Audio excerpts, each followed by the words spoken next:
S obzirom da je sad kraj jula, početak augusta, ja mogu reći da je već to je vrh sezone u Beogradu, tako da ja očekujem danas sigurno 25-30 ljudi, jer sam konkretno juče imao oko 50 ljudi na turi.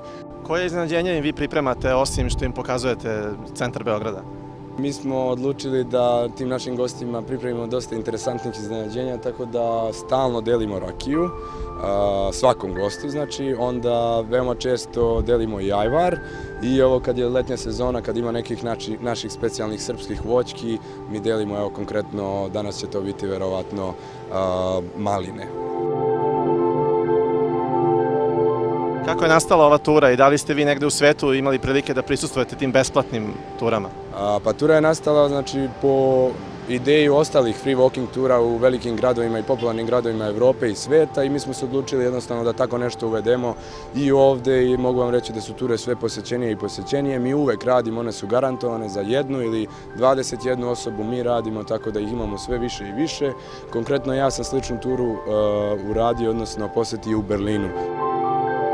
Tura nam počinje ovde na Trgu Republike, a završava se blizu Narodne banke u Kralja Petra. Znači idemo odavde kroz Kadarliju, kroz Dorćol, pored zoo vrta na Kalemegdanu, onda kroz Tvrđavu, na Tvrđavi u stvari i idemo putem Saborne crkve, kafane Znak pitanja i negde blizu Knez Mihajlove završavamo. Znači pravimo jedan veliki krug kroz stari deo Beograda.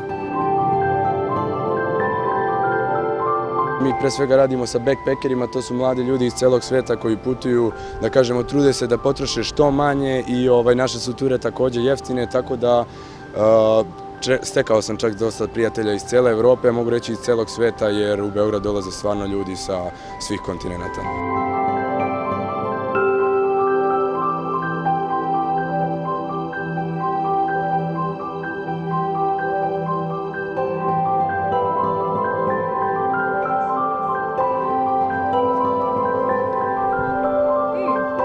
Surprisingly good. Sweeter than I thought. Yeah, not too strong. I can see the one a day is healthy.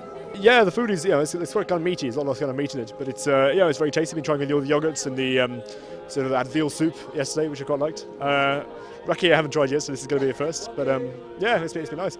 This is my first time in the city, and it's a great opportunity doing the walking tour. I mean, to get to know the part of the history, part of some of the important buildings, and also streets like this one. So that's something great.